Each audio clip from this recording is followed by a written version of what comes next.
গুণান্বিত উনি যে উনি ছিলেন পৃথিবীর একজন সফল রাষ্ট্রনায়ক। এই হুজুর কথা কন না কেন? জোরে কন ঠিক। সবাই বলেন ঠিক। রসুলের নেতৃত্ব যদি কেউ মেনে নিতে ব্যর্থ হয়, তার 99% ইবাদত কবুল হবে না। আমরা রসুলের সব সুন্নত মানি, কিন্তু রসুলের শাসন মানি না। যারা যারা রসুলের শাসন মানে না, এর কেড়ে বাটাম ফাটাবি আকাশমণির ডাল দিয়ে।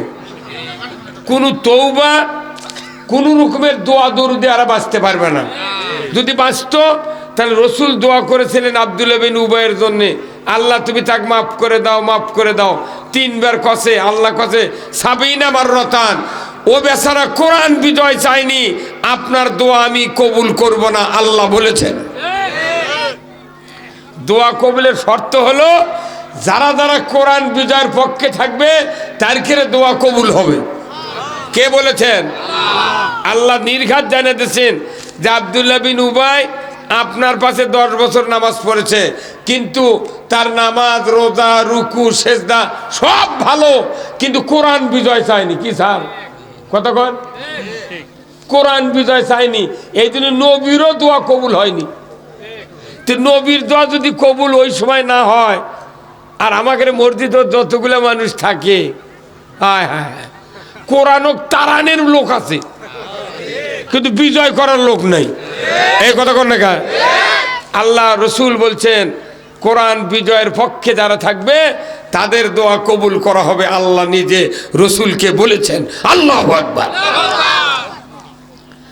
আপনারা কি রসুলের নেতৃত্ব মেনে নিতে রাজি আছেন? কারা কারা আছেন দুহাত তুলে আল্লাহকে দেখান। দুহাত তোলেন, এই উপরে তোলেন স্যার, উপরে তোলেন। লিল্লাহে তাকবীর, নারায়ে তাকবীর। আল কোরআনের আলো কোনটি? ঘরে ঘরে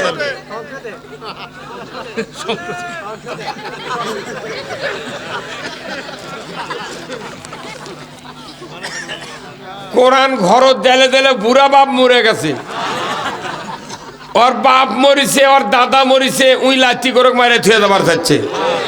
এই কোরআন ঘরের কিতাব নয়, কোরআন হলো সংসদের কিতাব। এই কোরআন দিয়ে পৃথিবী চলবে, আল্লাহ বলেছেন।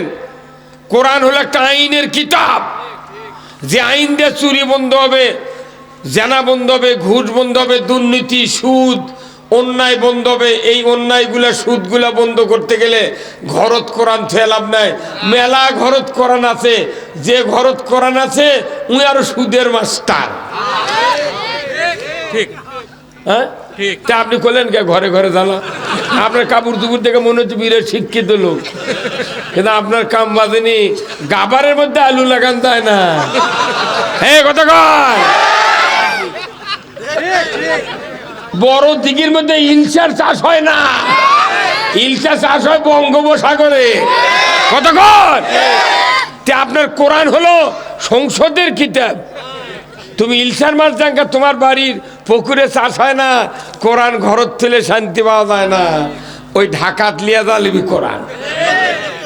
কোন বিবেকে বলি আল কোরআনের আলো ঘরে ঘরে জ্বালো। বাংলাদেশের প্রত্যেকটা ঘর মাদ্রাসা নবীর ঘর, মসজিদ আল্লাহর ঘর, পীরের খানকা পীরের ঘর। আপনার বাড়ি ঘর আছে, আপনার ঘর মাদ্রাসা নবীর ঘর। কোটি কোটি কোরআন আছে, কিন্তু দেশে শান্তি। তাহলে এই ঘরত কোরআন থেকে লাভ কি? কোরআনে একটা কোরআন যদি খালি সংসদে নিয়ে দেওয়া হয়, সারা বাংলাদেশ পানি। বাপরে, কয় কি অধ্যক্ষ, প্রভাষক, আল্লামা, শাইখুল হাদিস, উপাধ্যক্ষ, ডক্টরেট, এত শিক্ষিত লোক দেশত আছে, কিন্তু একটা শিক্ষিত লোকের মুখ দিয়ে কোরআন বিজয় হোক প্রকাশ্যে ময়দানে বলার সাহস হয় না। এটা কবিকে না তো বক্তারা, ওরা কবি, আবার ওই যারা ক্ষমতার থাকবে ওরা আবার আমাকে ধরে জেলত তুলবে।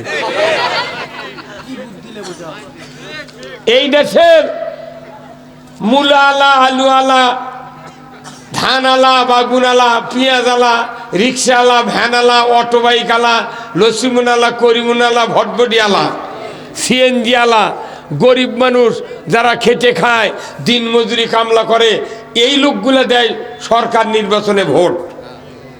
আর যারা অফিসার, কলেজের শিক্ষক, প্রফেসর, মাদ্রাসা, প্রাইমারির, এরা খালি পুলিং প্রিজাইডিং হয়। এই সাধারণ মানুষের ভোট লিয়া যা খালি ওর কেরেই বেতন বাড়ায়। হ্যাঁ কতক্ষণ করুক, ওই করুক, আমি মুখেই কর্ম।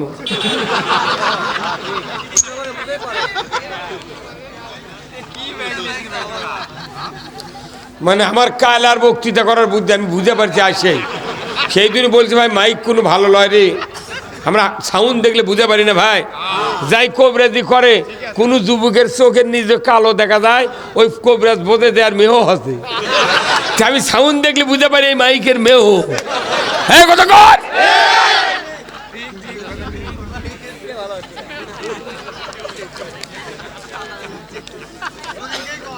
আচ্ছা, খাজলালের কারা কারা হাত তোলেন তো? এই খাজলালের কারা কারা?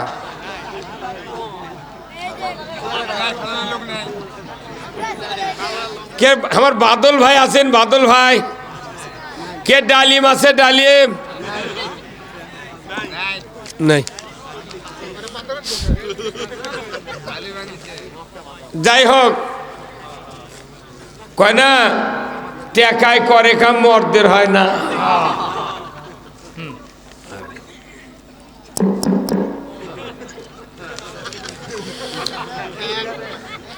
আমি বলতেছিলাম যে রসুলের নেতৃত্ব কারা কারা মেনে নিতে চান, এটা আল্লাহকে আগে দেখার লাগবে।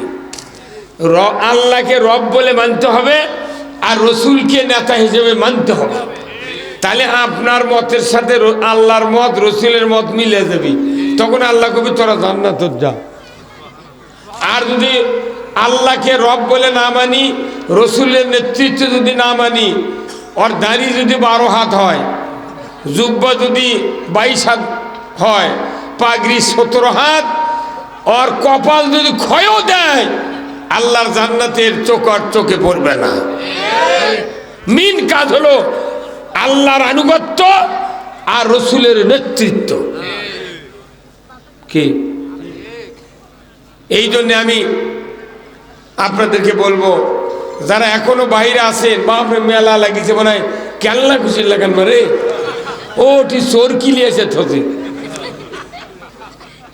হ্যাঁ হ্যাঁ হ্যাঁ, কি একটা সংস্কৃতি হয়ে গেছে।